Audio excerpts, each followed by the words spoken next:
All right, ladies and gentlemen, welcome back to another episode of the Pit Stop Podcast, episode 34. 34. Wow, time is flying by.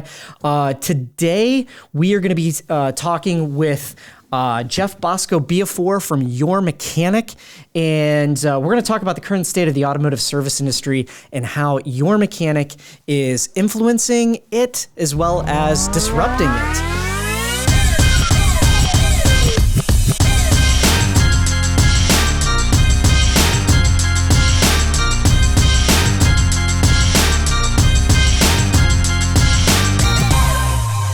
With us here is Jeff Biafore. Jeff, how's it going? Goes well, thank you. Thanks for inviting me on. It's great. Pleasure is all ours, and obviously with me as always is the man, the myth, the legend, Chris 𝐒𝐓𝐄𝐪. Chris, oh yeah, what's moving and shaking? How you doing? I'm doing great. Happy to have Jeff on the show. You said you were an Italian American. 𝐒𝐓𝐄𝐪 is very Italian too, so I like to have a fellow Italian on the show. That's how we do it. It will eventually change the whole entire world, whether they like it or not. yeah. And then you got waters, plain waters. Nothing exciting about that. Hey, well, you need water to live. So, yeah. So Jeff, for anyone and everyone that's out there, listening, I know YourMechanic is picking up a lot of steam here, but there's still a big market out there that doesn't know about YourMechanic. What can you tell us about YourMechanic? Give us kind of that 10,000 foot view to kind of a micro level as well. I guess the easiest way to do it is to explain YourMechanic as ease of operation. Every time I bring it up to somebody, like, what do you do? And I say, oh, I work at YourMechanic. It's a mobile mechanic service. And they say, what's that? And I tell them, when was the last time you got an oil change? Oh, I don't know. I have to schedule it. I have to do, take time out of my day, blah, blah, blah. And I say, you can go online and you have it scheduled for the next day or two. And they go, what? and that's really the easiest way to explain it to somebody. And when I tell them, anybody that, we come to their house with a certified, way to fix your car, boom, they freak out. They say, you mean the mechanic comes to my house? Yes, comes to your house. Or if your business is capable of having it done in the parking lot, they're okay with that, we'll go there too. Once again, I get the what? Mm-hmm. And everybody likes that. Everybody thinks it's a great idea. Love it. I mean, it is a great idea. Yeah. Can you set up reoccurring events? Like he's talked about oil changes, right? And can you set that up to be, reoccurring? Our platform changes internally a lot, and I'm sure something like that is probably in the works. But the deal is if you've been on our platform and you've used us before, you're already a customer. And all you really have to do is get back on and book another appointment, and it pretty much will populate everything. Your car's already in there. Your address information. If you want to choose the mechanic you had last time, you're capable of doing that. If you want to elevate your service from just an oil change to let's say I want to do an oil change and my brakes are squeaky, we can throw an inspection on there. We can send the guy out with brakes and do brakes on the spot. It's pretty easy. As far as automating, yes, of course. I'm going to not say no because I know how this works. Every time I come into the office, something else is new and exciting. Yeah. And that's kind of how startups are. It's like, okay, we're going to herd all the ducks this way this week, and we're going to herd all the ducks that way next week. And that's all the internal stuff with all the exciting stuff that's happening in the background of the platform. Nice. Now, and just continuing to talk about the platform, about YourMechanic, right? And we'll get into a little bit about you and what your role is with the company here in just a second. Sure. How many mechanics are currently involved in working for YourMechanic? Actual number, I think the audience didn't hear me say it. I come from a different background, so numbers for me are. Okay. Yeah. but there's thousands. We're countrywide, so Yep. every major city pretty much has got a few hundred, and wow. There's very few places that we get requests from that we don't have a mechanic, and if we do, we're actively searching to get qualified technicians in those areas. Every day. Every day we have a ritual inside the office when we put a new mechanic on, they ring the gong. It's almost like, when the angel gets the wings, the bell rings. Well, hearing the gong going off quite often. So that's awesome. We're adding and adding and adding mechanics. Great. And now when these mechanics are hopping on, are they doing this full time? Is this more of a after work side hustle, more like the freelance side of things? Because I know we're in the freelance rideshare economy where a lot of people, they'll do Uber, Lyft, or freelance after work. They have their 9-to-5s. Are a lot of these mechanics doing this full time? Is it a side hustle? Is it after they get out of work? Or yeah, the answer is yes to all of that. The greatest thing about the gig economy is you can choose kind of your own path. If you want to use it as a side job, if you want to use it as a full-time job, our platform is set up for mechanics where if they want to do it as their only gig, they actually economically can work it out so they make more money than going to a brick and mortar 9-to-5 because we don't have the overhead that a shop would have. So the mechanic pretty much puts more money in their pocket than actually paying back down to the shop. So it's a win.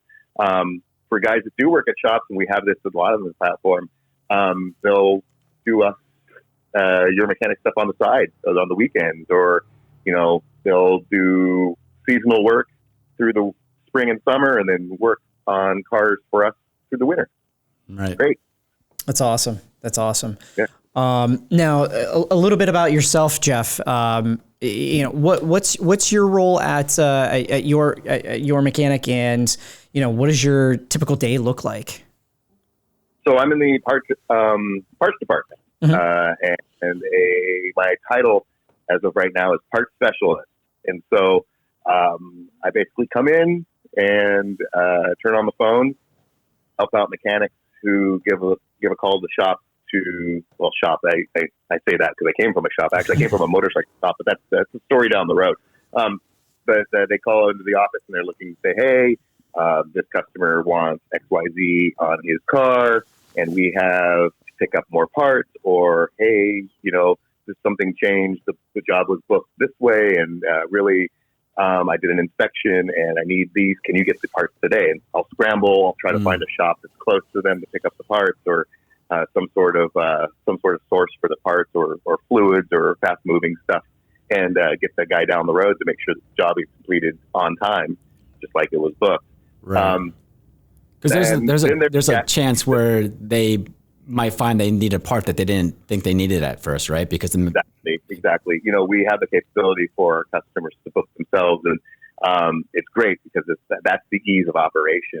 And so when our mechanics go out, they really kind of come out with this idea that they're going to kind of inspect what's going on first, kind of triage what the car needs, and then we have the capability on the fly, for the most part, for common stuff, to be able to pick that up day of, or within a few hours, and be able to work on the car.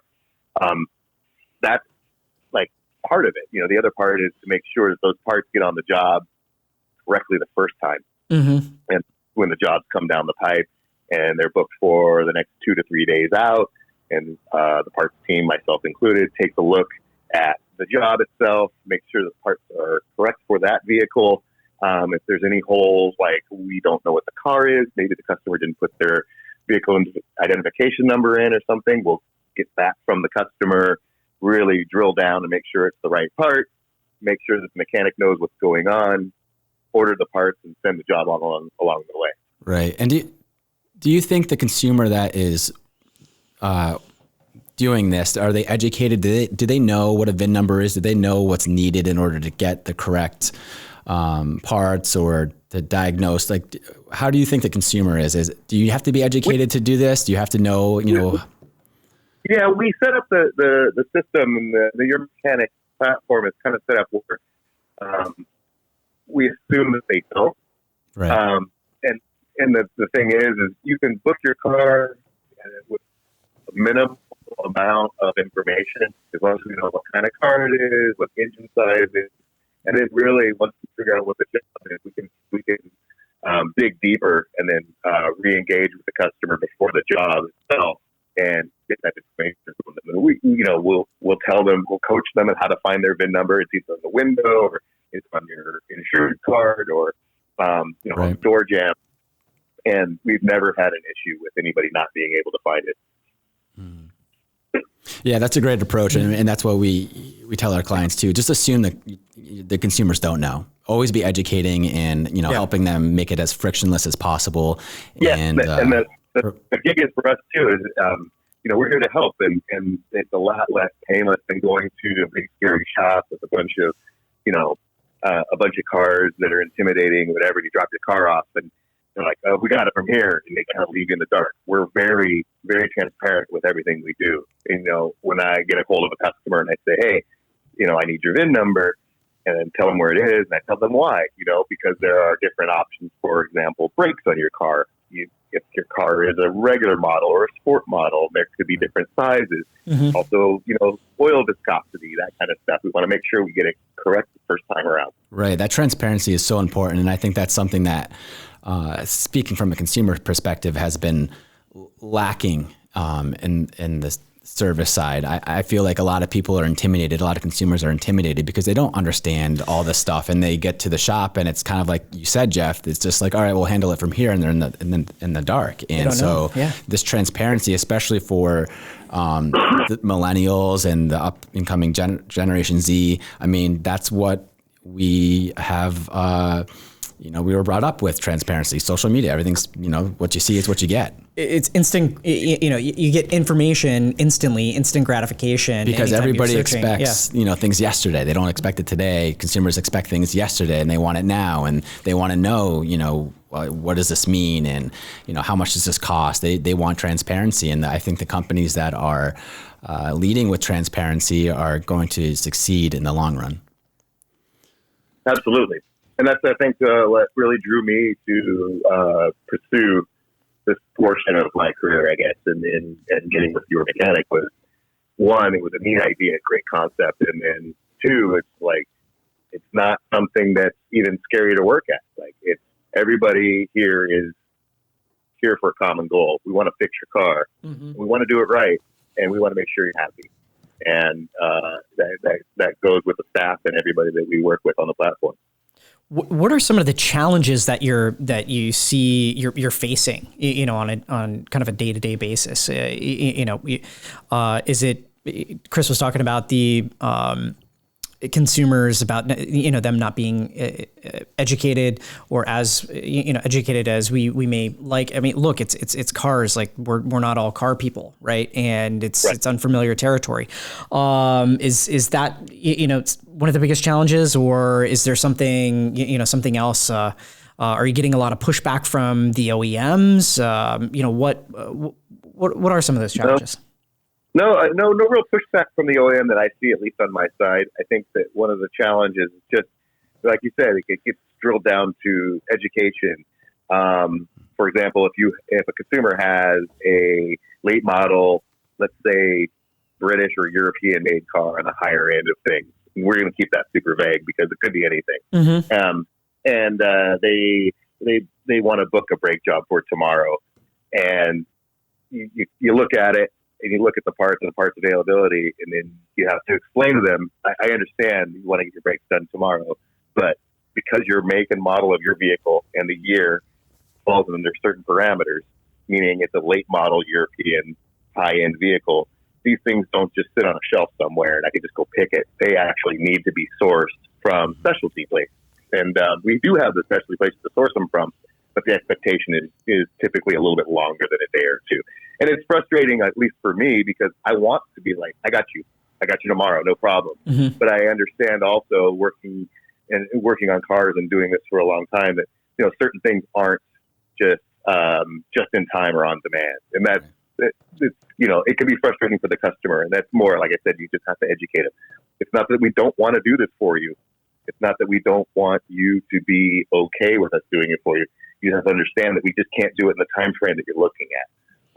Because of those factors. Right, setting those realistic expectations. Yeah, because we're in this world of instant gratification. And it doesn't help. We want it now. Doesn't help with the Amazons of the world with the, same day, or actually they're going into same day shipping. I just read they did the 2-day shipping and now they're trying to do 1-day shipping. So that doesn't help with consumers because they expect these things now because of these big companies that are, setting these standards where it's same day shipping, and they just assume like, oh, same day shipping for everything. Then and it's right. It's a tough battle when you have those Amazons and eBays out there.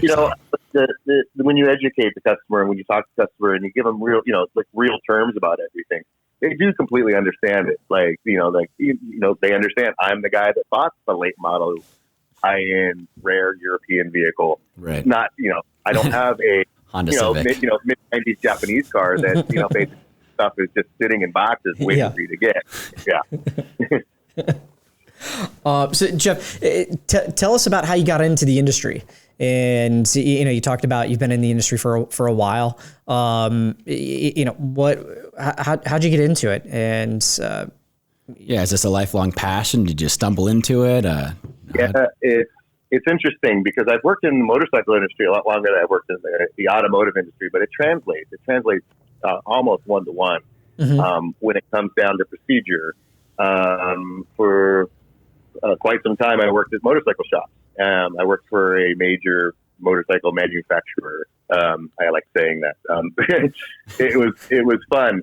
What got me into the whole thing was when I was a kid, about 15, 16, I asked my parents for a car, and my dad said, "You let me know how that works out." And so I started dragging home Volkswagen. And when you do that, you learn how to work on cars really, really quickly. And it got to the point where later on in life, through college, my dad says, "How come you have so many Volkswagens?" I said, "Because you told me. You wanted to see how it worked out. And this is how it worked out." And it was one of those things where most people move on from it. I used it as a passion. I still have 3 air-cooled Volkswagens in the car collection, I guess if you want to call it, that I have. And they all run. That's awesome. It. Not kidding. And that got me, into vintage things. And I started working on old Vespas and Lambrettas, and I got into scooters and motorcycles. And then I basically got recruited into working at a motorcycle shop as a salesperson. And then from sales, I got into an OEM, a major manufacturer OEM for European brands, big ones. And I did that for a few years, and it was interesting, but I was traveling and all that, and I wanted to change, and so I stopped doing that, went back to motorcycle sales. Then I got into motorcycle service, and that really kind of translated into what I'm doing here at YourMechanic is, sourcing out parts, making sure the job is correct, putting jobs together, matching up the right mechanic, and then making sure the job gets completed so everybody's happy. And that's I guess the short version.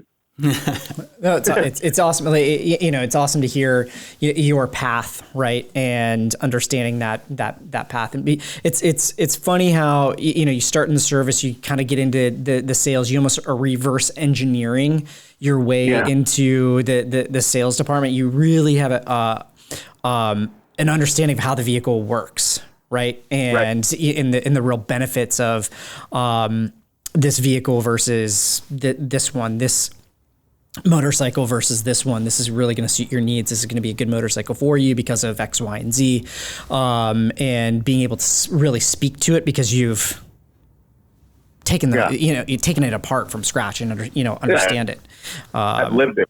I've been in a situation where a guy walks in and he goes, "Hey, I'm thinking about my motorcycle license."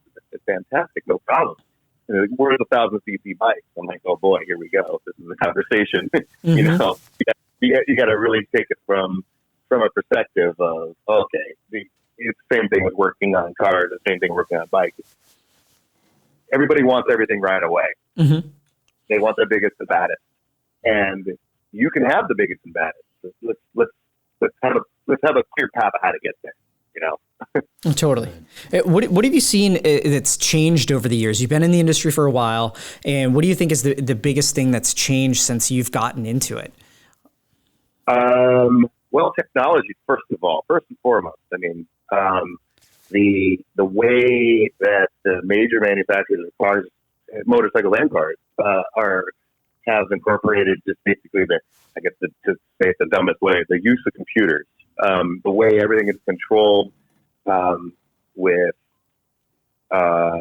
systems instead of the old school way of, carburation and gravity-fed fuel pumps and stuff. Everything has a full-blown system to it, CAN bus systems.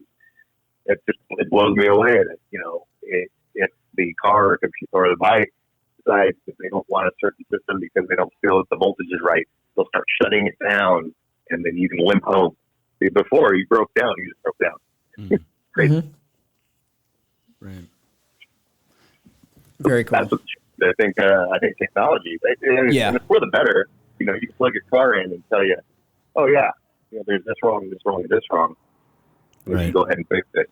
But you still need to be able to do the mechanic part. You still need to triage it. You need to figure it out. Like I said, I think you mentioned earlier about how you still need to have mechanic skills to work on a car. You can't just plug it in and just replace the part and expect it to be all right. Mm-hmm. Now, do you think cars are getting more difficult to repair, that they're getting more advanced with technology?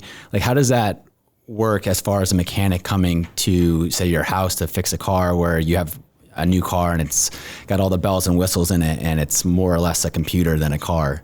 Is it? I think learning the trade has changed. It used to be very much so like, okay, well, here's the crank, here's the piston, here's how combustion works, internal combustion, here's a carburetor, and then fuel injection. And now it's more, okay, well, is this system working because you plug in the OBD, the sensor to the car, and it tells you, okay, well, your car's not running right because this system's bad, or this system's not working, or within parameters. And it's a different skill, but it's kind of the same skill. You still have to learn it. There's still a procedure. And now mechanics, especially on our platform, they come to us with a certain skill set and scanners, and it's not just, you don't just walk out there with the old school overalls and the screwdriver in your hand and like, I can fix your car. It doesn't work.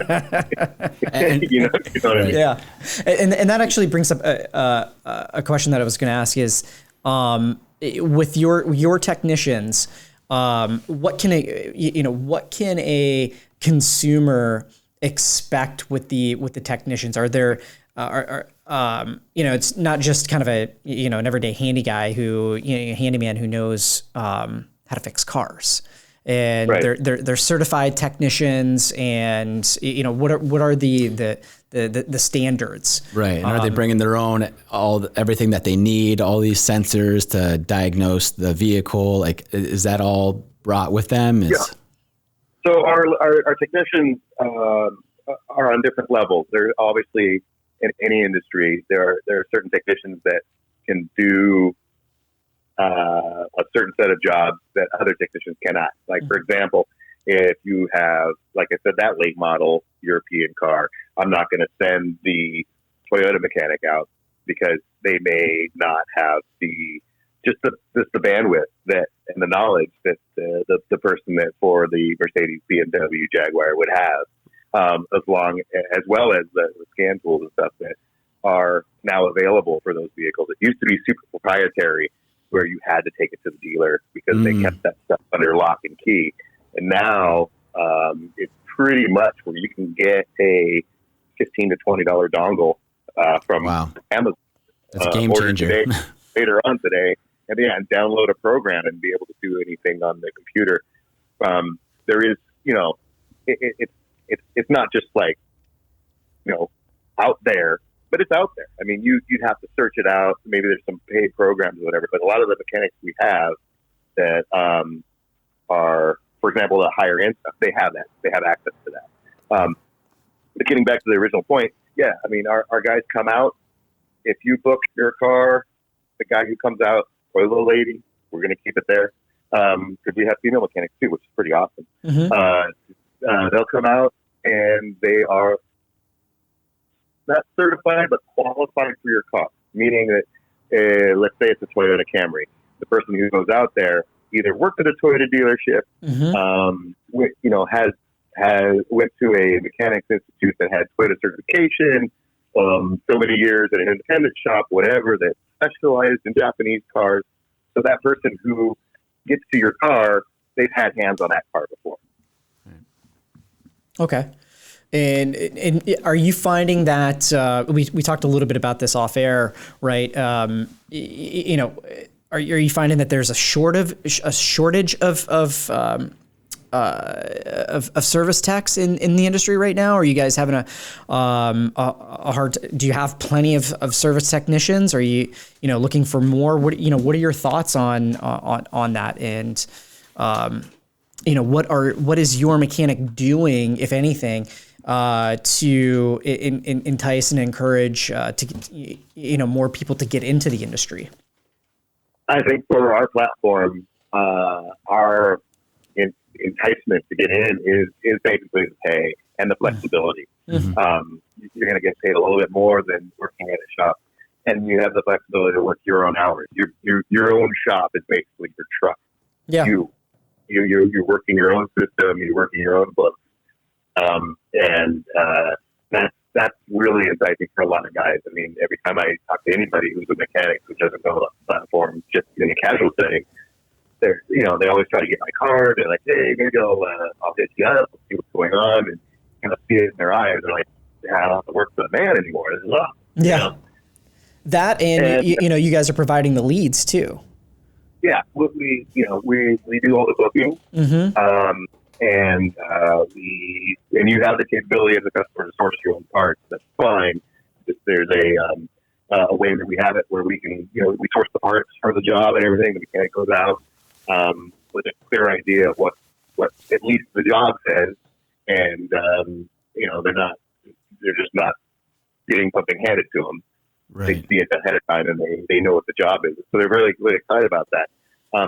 We are, like I said, we're getting mechanics all the time. We're constantly on the lookout. I don't think that we have a shortage. I don't think that's an issue at all. But mm-hmm. we're not stopped. We have a foot on the gas of getting as many mechanics as possible because we want to make sure that the coverage across the country and in Canada, by the way, we're in Canada, is good. Where if you decide you want service, there's a guy or a gal or in your area that are ready to do it. Right. Nice. It makes sense. Now, another question here we talked about is, getting into the college versus trade school scenario. And I just, personal opinion here, I just feel that colleges are failing our kids in a big way. And especially, you coming out of college and you're, hundreds of thousands of dollars in debt. And I mean, it's just, it's crazy, right? And you have no, quote unquote, real world experience. Right. I have a degree in, this, and hey, great. You have no experience, right? And if I can put my opinion hat on,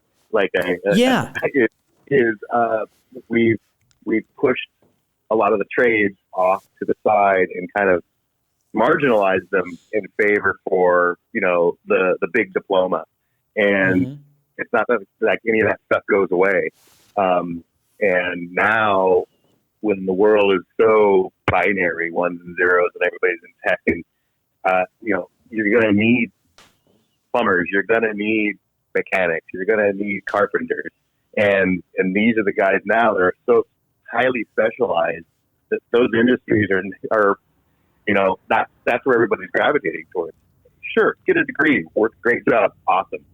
But that is, I think, not only probably unattainable for a lot of people anymore, but I think a lot of people are feeling really unfulfilled in their, careers. Mm-hmm. Like, I go to the office, I punch in, I punch out.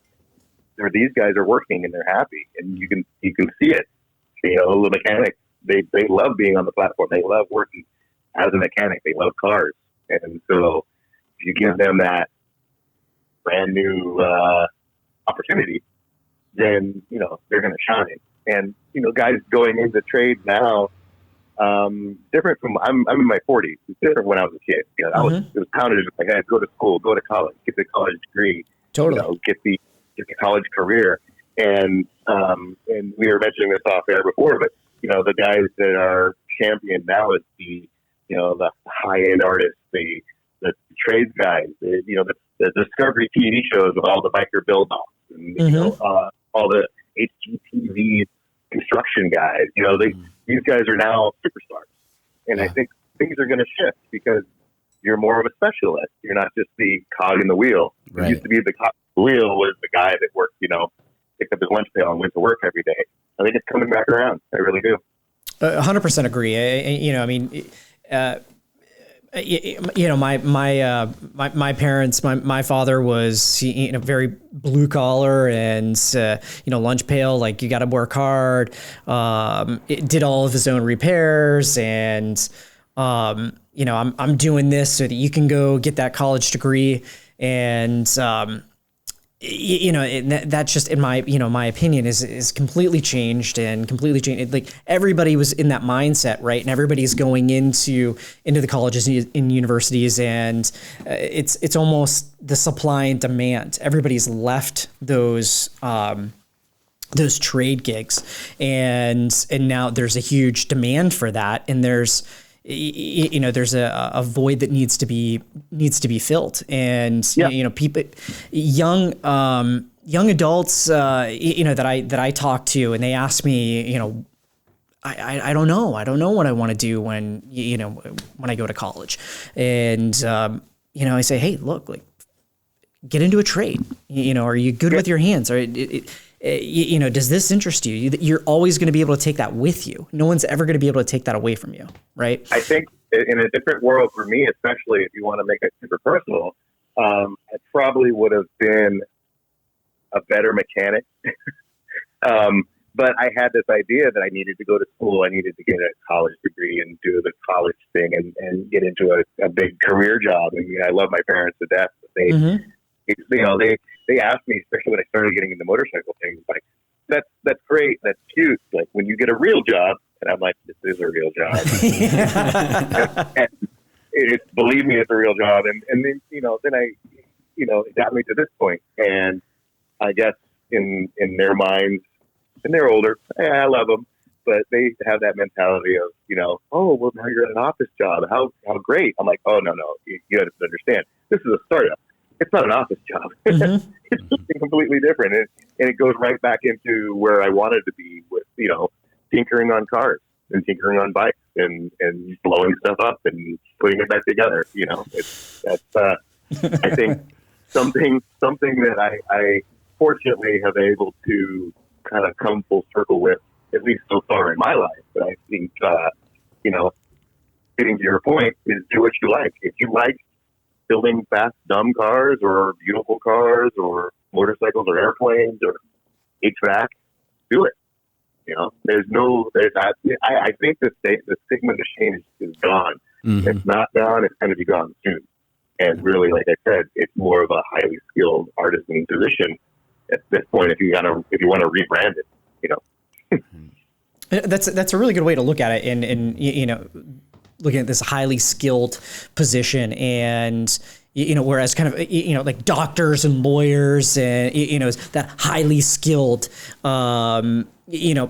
profession, like just like the stigma, right? Mm-hmm. And being like, you can make 6 figures, you can make 7 figures being a mechanic.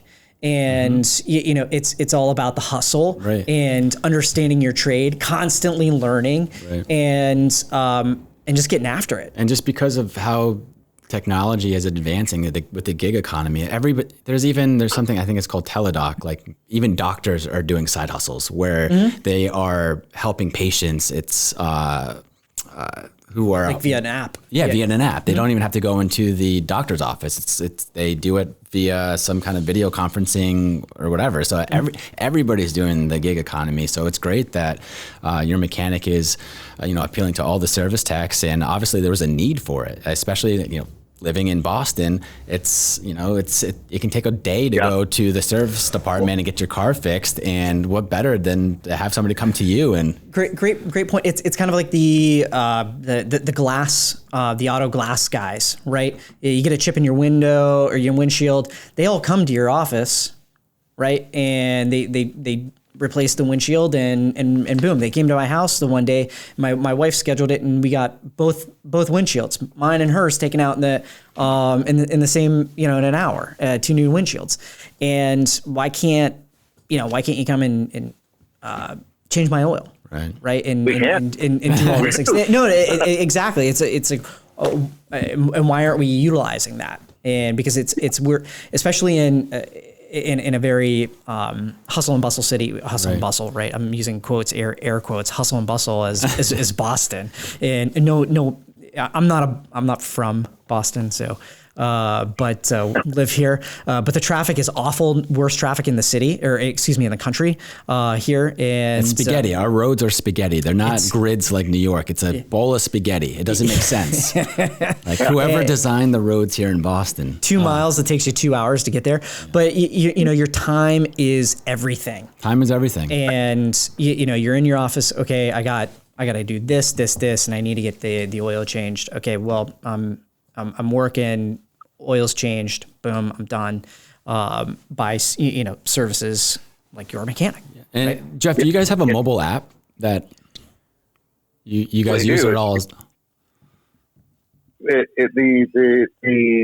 Right now the platform is set up. Our mobility on our app is for our mechanics to be able to communicate with the company here. But all the online stuff is super user friendly. Right. It's different. I think some people get it where like, oh, my car just broke down, I'm going to call these guys and they come out. We're not a AAA. We're not we're not a tow you home service. Mm-hmm. We're a maintenance and repair service. And so you have to think of us as the repair shop down the street without actually being made out of brick and mortar. That's kind of where we're at. And so, the capability of doing on your phone, sure, you could pull it up just from the website. But it's set up where so you're sitting at home, you're in your office, you're like, oh, I'm going to jump on YourMechanic. I'm going to schedule some service, and like you said, my significant other's car, their brakes are bad, whatever. Within a minute, you got 2 services set up, and you hit send, and everything goes off into the ether, and then you get the feedback from us via email or text if you'd like, and then we go from there. I mean, it's that easy. I'm sure, like I said, in the background, we're working on all kinds of different stuff. Sure. Yeah. And that's definitely in the works. Yeah. I mean, you talk about AAA. Like, I just, you bring up, we're not like a AAA. I'm thinking to myself, shit, that's an opportunity, right? Like, because I just think AAA is one of these brands. My opinion, this is one of these companies that was highly used, highly regarded in the 80s, 70s, 80s, 90s, right? And it really hasn't evolved. And I hear my mother-in-law, going, do you have your AAA membership? Why? Why am I paying, AAA, a couple $100 a year or whatever, like to come and, give me a jump or, I never do that. But back in the day, you used to go to AAA to like have them like plan your trip. Like you'd go and get the map and they would tell you, like, give you the whole like routes and everything. And that was before my time, Aaron. So I'm a little older than you, right? Printing out MapQuest. That was before MapQuest. They give you the big. If you were crossing state lines, they'd give you like 5 maps. I'm actually old enough for MapQuest. I printed out a couple MapQuests in my day. So, but I would just you use a tow, get a tow when you need it. Why should I pay for it all year round, right? And for YourMechanic, and I know, like, I'm not trying to like change the model here, right? I'm just looking. I'm like, shit, like that's an opportunity. Our thing is preventative maintenance, and so really, if your car's running well and you can rely on it, I mean, there are factors, of course. You pick up a nail, whatever. You're going to need other services. I totally get it, but for us, we're here to keep you moving. You know what I mean? Like, you can't stop because you got kids, you got work, you got stuff you got to do. Someone's in town. Oh man, I can't get to the shop to be able to, my service lights on, and I got to be able to get this done because maybe I got a smog in California. We have smog checks, and if your service light's on, you can't get a smog check. Well, we're able to do the routine service to be able to make sure the car is running. Then you can go off and do the rest of the things in your day without being stuck on the side of the road because you didn't get the routine service done. Something went wrong. Right. Now, Jeff, what distinguishes you guys from the competition? Is there anybody who has come up with a similar concept, or are you guys a lone wolf in the space right now? That's an interesting one. I'm sure there's other ones out there, and I've heard of other names. I really have. But nobody, I think, has the depth and I'm going to say the vision that YourMechanic has to be able to not only cross into like the virtual working on your car world, the stuff we have in the works with our fleet programs and things that we have kind of in the pipeline are different than just a short vision of, oh, okay, we can just go fix your car. We're here for the long term, and I think that we're here to be able to be in the space for the future, for autonomous vehicles, for fleet vehicles, for the moving away from single car ownership into kind of a ride share situation. We've got all kinds of stuff in the works on that. It's really kind of really awesome and really interesting to be a part of this company right now. That's awesome. Yeah. When you're in, early on, and because I know you have a million things, right? Like that you want to share with us, but you can't, right? I totally get it. And in 6 months from now, we're going to have you back on and give you another platform here to talk about those things. So I'm really excited about that. Cool. You talk about the autonomous cars, right? And in that growing market, that growing space. And you see it with the ride sharing, Uber and Lyft, and I know BMW, the manufacturers are investing more and more in that technology, and you're starting to see it in the news more often. Do you have... Here, go ahead. In Mountain View, where our headquarters is located, we're kind of in the hub of the technological soup of everybody trying out everything. And even on my way to work every day, I see the experimental autonomous van and the little pod cars running around. And it's kind of crazy because it is the vision of, the Jetsons future, but it's sort of like, they're pulling into a McDonald's, and it's just kind of this justification, but it's still really, really cool. And, we see that here. I mean, I think just being here in the Bay Area and having that stuff around us and having these companies have them out in the wild and seeing them. And we've got everything. Out in the wild, I like that. Yeah. I mean, you got the autonomous cars, the self-driving cars, you got the electric scooters, you've got the electric bicycles, you got all this transportation stuff kind of happening right around you. And, we are definitely going to be a part of it.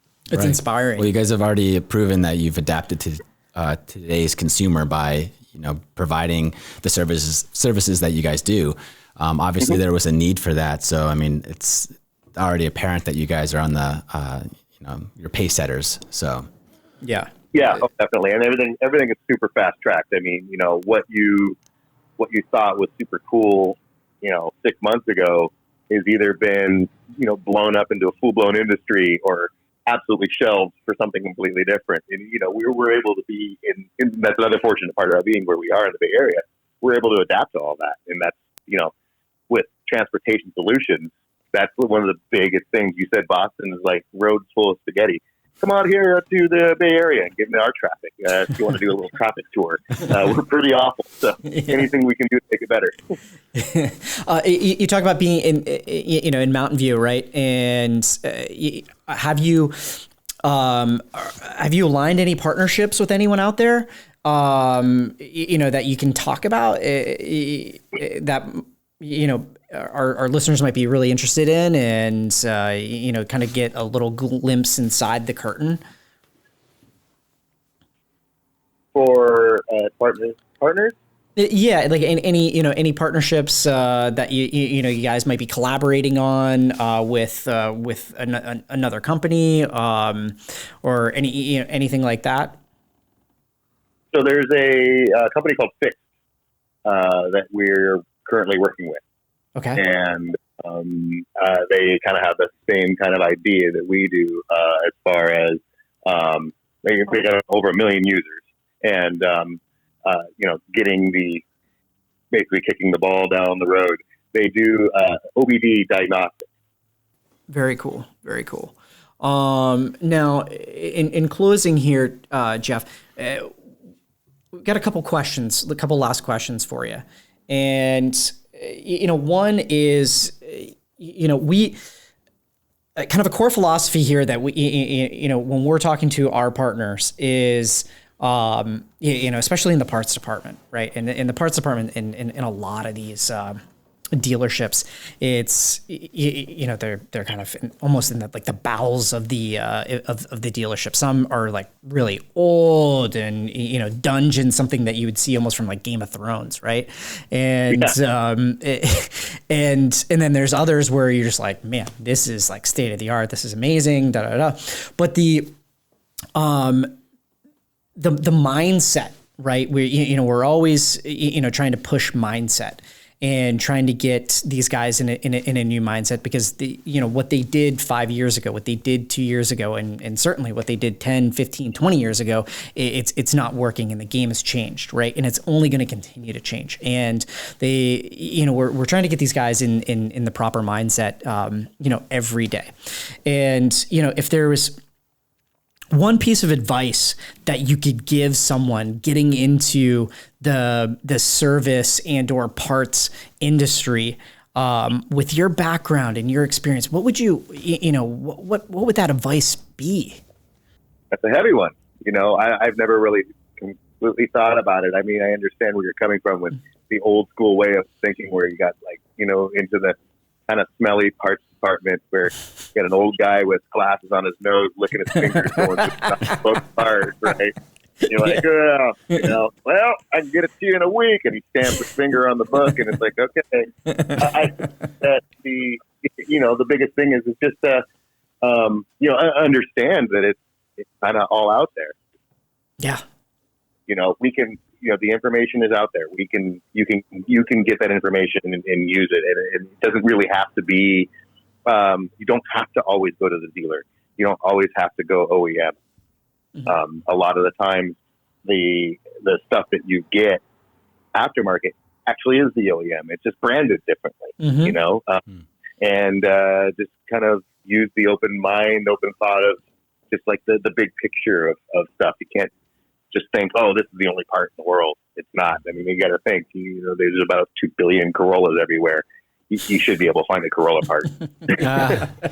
Yeah, definitely. Yeah, I think that's great. And I mean, consumers are, getting smarter. They're not naive. I mean, I feel like consumers used to be more naive in the past. So it's adapt or die. And you just, we can't just assume that consumers are going to just not do a Google search or YouTube or whatnot, to figure out.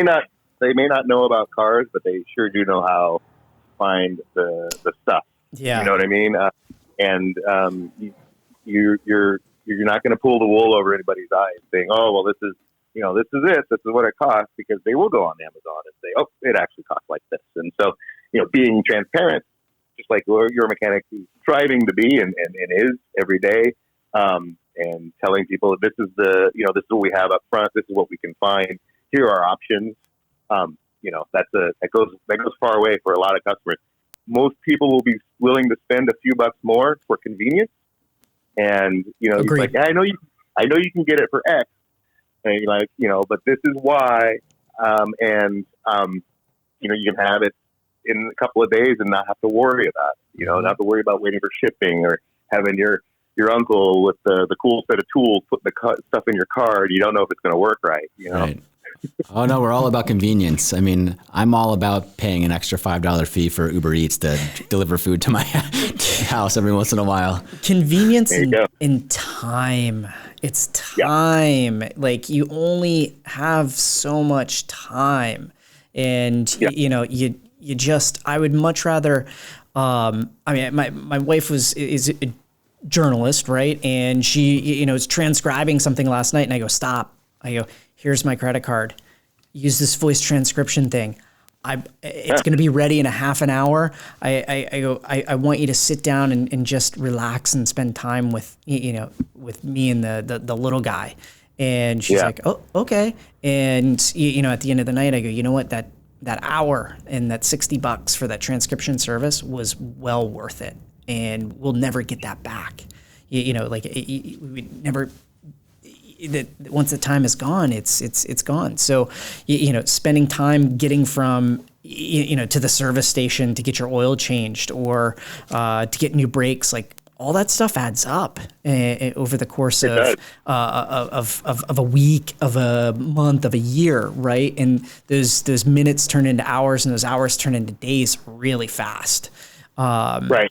And typically a lot of people do that through their cars. They prioritize that over things, other things, which rightly so. You want to live your life, and they'll let something go and let something go. Then all of a sudden, you snap belts or something, shredded your alternator. And you're like, if I would have taken care of this 6 months ago, this wouldn't have happened. And, that's what we're here for. People are interesting. I mean, my girlfriend tells me all the time, she's like, I feel like you take care of your plants more than you take care of yourself. She's like, you've watered your plants, but have you drank 8 cups of water today? I'm like, no, I have not. It's priorities.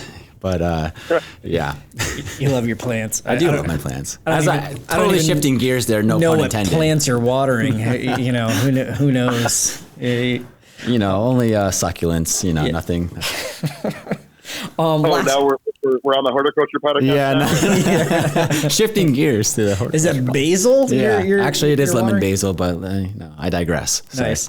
And one last question here, Jeff, is what's one statistic that you find really fascinating or interesting about the industry as a whole, if you have one off the top of your head? And we know we're putting you on the spot here, Jeff. I think that it's going to probably be going to something we had talked about earlier with autonomous cars. Mm-hmm. So 1 in 10 cars on the road by about 2030 is going to be autonomous. And so those cars aren't fixing themselves. They may drive themselves. Mm-hmm. They're not going to fix themselves. And, that's where we are. We thought this was going to happen by 2000, the magic number that we all fixated on for generations, that was going to be the space age. Flying cars. In the year 2000. Yeah. Little Conan O'Brien there. Right. I love it. What we're headed for, though, is, it is the space age, but the thing is a realistic space age. I mean, flying cars would be awesome, but the carnage, man. I just don't see my dad in a flying car trying to figure out navigation and stuff flying the streets like that. So I think, actual cars, but, autonomous cars, or cars at least kind of have their own, track and path or whatever, almost, very similar to like a tram. I see that being hugely fascinating, at least to me personally. Right. I also see myself, as an old man driving the 59 Volkswagen bus, with, $40 a liter gas just to be on the road and a huge tax because I got a polluter. But everybody going, whoa, man, that thing is cool. I'm like, yep, it's made of gas. Yep, I'm awesome. Love it. And Jeff, once again, really appreciate you having coming on, and love to have you back. A few more times here throughout the course of the year, so we can get some more updates about YourMechanic and what's going on, with YourMechanic in the industry as a whole. You can find, set up your appointment at YourMechanic.com, correct? Absolutely. And like I said, if you get on and you tell us what car you have and what you need, I mean, within a couple of minutes, you can have an appointment set up to have a mechanic come out and take care of anything. Love it. That's awesome. It's awesome. Motorcycles, scooters, anything that ATVs. Yes, no. No, right now it's just cars. Okay. And right now we have a parameter of what we're going to work on, kind of out in the wild. If we opened ourselves up to that, it would just be it would be incredible. But I mean, the bandwidth, think about it. Motorcycle parts, RV parts, boat parts. I mean, we would have a staff of 5,000. And so, makes sense. Right now it's just cars, and we're working the best on what we're focusing on. No, love it. Jeff, thanks again. Really appreciate it, and look forward to talking to you soon, buddy. You too. Thank you very much for having me on. Thank you. Thank you.